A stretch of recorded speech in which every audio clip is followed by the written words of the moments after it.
അപ്പോൾ നമ്മളിന്ന് വൈകുന്നേരം ഒന്ന് നടക്കാൻ വേണ്ടിയിട്ട് ഇങ്ങനെ പാടത്തേക്ക് ഇറങ്ങിയതാണ് കേട്ടോ. നമ്മുടെ നന്ദിനി പശുവിൻ്റെ തീറ്റയൊക്കെ കണ്ട് അങ്ങനെ പാടത്ത് കൂടെ ട്രെയിൻ പോകുന്ന കാഴ്ചകളൊക്കെ കണ്ടിട്ട് അങ്ങനെ ഞങ്ങൾ നടക്കുകയാണേ. മഴയൊക്കെ അല്ലേ, കൂണൊക്കെ കിട്ടിയാലോ എന്ന് വിചാരിച്ചിട്ടാണ്. അപ്പോൾ നമ്മുടെ ജയമ്മേൻ്റെ വീടിൻ്റെ പുറകിൽ നല്ല ഇരുമ്പമ്പുള്ളി നല്ല കായ്ച്ച് പഴുത്ത് നിൽക്കുന്നുണ്ട് കേട്ടോ. കുറേ താഴെ വീണ് പോയിട്ടുണ്ട്. അപ്പോൾ ഞങ്ങൾ കുറച്ചെണ്ണം പറിച്ചിട്ട് വീട്ടിൽ കൊണ്ടുപോകാമെന്ന് വിചാരിച്ചു. അപ്പോൾ നമ്മൾ അതൊക്കെ പറിക്കുകയാണ് കേട്ടോ.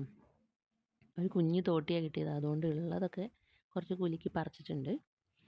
ജയമൈൻ്റെ കിണറ്റിൽ വെള്ളം നന്നായിട്ട് കലങ്ങിയിട്ടുണ്ട് കേട്ടോ. കണ്ടോ, നമ്മളെ പാടത്തിൻ്റെ തൊട്ടടുത്താണ് ജയമൈൻ്റെ വീട്. അപ്പോൾ പാടത്ത് പൂട്ടുകയൊക്കെ ചെയ്യുമ്പോൾ അമ്മായിൻ്റെ കിണർ അങ്ങനെ കലങ്ങും. അങ്ങനെ നമ്മൾ പാടത്ത് കൂടെ പോവുക കേട്ടോ. നമ്മൾ ലുണ്ടൂസ് നായ മുമ്പ് നടന്നു പോകുന്നുണ്ടേ.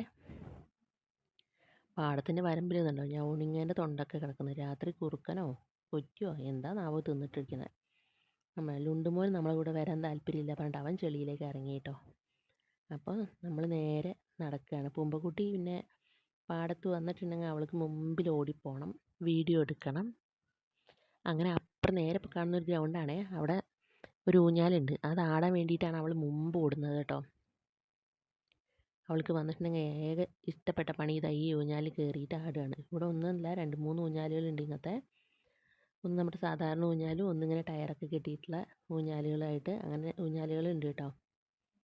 അപ്പം നമ്മൾ പാടത്ത് മഴ പെയ്തപ്പോൾ വേഗം വീട്ടിലേക്ക് വന്നു. പക്ഷെ വരുന്ന വഴിക്ക് നമുക്ക് 2-3 കൂണ് കിട്ടിയിട്ടുണ്ടായിരുന്നു കേട്ടോ. 2-3 അല്ല 3-4 കൂണ് കിട്ടിയിട്ടുണ്ടായിരുന്നു. അപ്പം കൂണ് പറിക്കാൻ നമുക്ക് വീഡിയോ എടുക്കാൻ പറ്റിയില്ല, കാരണം മഴ പെയ്തു. ഞങ്ങൾ ഓടി തടി എടുക്കുക ചെയ്തത് കേട്ടോ അവിടെ നിന്ന്. അപ്പം നമ്മളിന്ന് കൂണ് കറി വെക്കുമല്ലോ, ആ സന്തോഷത്തിലാണ് കേട്ടോ. പൂമ്പക്കുട്ടിക്ക് കൂണ് വലിയ ഇഷ്ടമല്ല, അപ്പോൾ അവൾ കഴിക്കില്ല. പക്ഷെ എന്നാലും അവൾക്ക് ഇങ്ങനെ പറിക്കാനും ഇതിങ്ങനെ നന്നാക്കാനും അതൊക്കെ ഇങ്ങനെ കാണാനൊക്കെ നല്ല ഇഷ്ടമാണ്.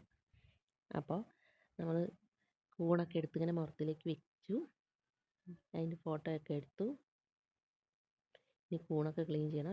അതാണ് നമ്മൾ പറിച്ച ഇരുമ്പമ്പുളിയും കൂണാണ് ഇന്ന് നമുക്ക് വൈകുന്നേരം കിട്ടിയിട്ടുള്ള സ്പെഷ്യലുകൾ കേട്ടോ. അപ്പം ഇരുമ്പമ്പുളി നമുക്ക് തേങ്ങ അരച്ച് കറി വെക്കാമെന്നും കൂണുകൊണ്ട് ഒരു മസാല വെക്കാമെന്നൊക്കെയാണ് വിചാരിക്കുന്നത്. അപ്പോൾ ഞാൻ കൂണൊക്കെ ഒന്ന് നേരെയാക്കി എടുക്കട്ടെ. ഞങ്ങളുടെ ആഞ്ഞിപ്പിടി വലിയൻ്റെ ഇതിൽ കൂണിൻ്റെ കാലൊക്കെ ചീന്തി പോയിട്ടുണ്ട് കേട്ടോ. അപ്പോൾ കൂണൊക്കെ ഒന്ന് റെഡിയാക്കി എടുക്കട്ടെ. ഇവിടെ എല്ലാവർക്കും കൂണ് നല്ല ഇഷ്ടമാണ്, പക്ഷെ പൊമ്പയ്ക്ക് മാത്രം കൂണ് ഇഷ്ടമല്ല. അതിങ്ങനെ വഴുവഴുന്നനെ ഇരിക്കുന്നൊക്കെയാണ് അവൾ പറയണത്. എന്താവോ അവൾക്ക് മാത്രം കൂണ് ഇഷ്ടമല്ല, ബാക്കി ഞങ്ങൾക്ക് എല്ലാവർക്കും കൂണ് നല്ല ഇഷ്ടമാണ്. ഏട്ടൻ ചീത്ത പറയാറുണ്ട്, ഇപ്പം തന്നെ ഒന്നും കൂണ് തിന്നാനായിട്ടില്ല, മഴയൊക്കെ നല്ല പെയ്യട്ടെ എന്ന്. എവിടെ നല്ല മഴയൊക്കെ പെയ്ത് കൂണൊക്കെ കിട്ടി. ഞങ്ങൾ എന്തായാലും പക്ഷെ ഉണ്ടാക്കും കേട്ടോ. ഞങ്ങൾക്ക് ഫേവറേറ്റ് ആണ് കൂണ്. ഇതൊക്കെ ഒരു ഓർമ്മയാണ്, പണ്ടത്തെ ഓർമ്മകളാണ് കൂണ് എന്നൊക്കെ പറയണത്. പണ്ട് ഒരു കൂണ് കിട്ടിയിട്ടുണ്ടെങ്കിൽ ആ ഒരു കൂണ് മത്തൻ്റെ ഇലയിൽ മുളകൊക്കെ ചതച്ചിട്ടിട്ട് ചുട്ടൊക്കെ തരുമായിരുന്നു അമ്മ. അന്നത്തെ ആ ടേസ്റ്റ് ഇപ്പം ഉണ്ടാവുമെന്ന് അറിയില്ല. മത്തൻ്റെ ഇല കിട്ടുമ്പോൾ ഒരു ദിവസം അടുപ്പിൽ കനലൊക്കെ ഉള്ള ദിവസം ചുട്ട് നോക്കണം എന്നൊക്കെ വിചാരിക്കുന്നുണ്ട്. അങ്ങനെ ചുടുന്ന ദിവസം നമുക്ക് വീഡിയോ ഒക്കെ എടുക്കാം കേട്ടോ. അപ്പോൾ ഞാൻ എന്തായാലും കൂണ് നേരെയാക്കിയിട്ട് എടുക്കട്ടെ. കൂണൊക്കെ അങ്ങനെ നേരെയാക്കി റെഡിയാക്കി വെച്ചിട്ടുണ്ട് കേട്ടോ. ഇനി നമുക്ക് കൂണ് മസാല ഉണ്ടാക്കാം. എണ്ണ ഒക്കെ ഒഴിച്ച് കടുകൊക്കെ പൊട്ടിച്ചിട്ടുണ്ട്. അതിലേക്ക് ഇഞ്ചി വെളുത്തുള്ളി ഒരു സവാള ചെറുതായിട്ട് മുറിച്ചതും ഉപ്പ് ഇട്ടിട്ട് നമുക്ക് നന്നായിട്ട് വഴറ്റിയെടുക്കാം കേട്ടോ.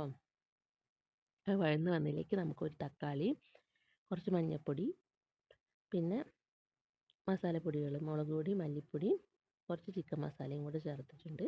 എന്നിട്ട് ഇതൊക്കെ ചേർത്ത് നന്നായിട്ട് വഴറ്റി കുറച്ച് കുരുമുളക് പൊടിയും കൂടി ഇട്ടിട്ട് നമുക്ക് നന്നായി വഴറ്റി ഒക്കെ റെഡിയാക്കാം. പിന്നെ മഞ്ഞൾപ്പൊടി ഉപ്പൊക്കെ ഇട്ടിട്ടുള്ള വെള്ളത്തിൽ കഴുകി കുറച്ച് നേരം ഇട്ട് വെച്ച വെള്ളത്തിൽ കുറച്ച് നേരം ഇട്ട് വെച്ചതാണ് കേട്ടോ ആ കൂണ്. അത് നന്നായിട്ട് പിഴിഞ്ഞെടുത്തിട്ട് വെള്ളമൊന്നും ചേർക്കാതെ നമ്മുടെ വഴറ്റിയിലേക്ക് ചേർത്തിട്ടുണ്ട്. ഇത് കൂണെന്ന് തന്നെ നമുക്ക് അത്യാവശ്യത്തിന് വെള്ളം ഇറങ്ങും. അപ്പം ഇതുണ്ടോ നമ്മുടെ കൂണ് മസാല ഏകദേശം റെഡി ആയിട്ടുണ്ട്. അപ്പം ഇന്നത്തെ വീഡിയോ ഉള്ളൂ.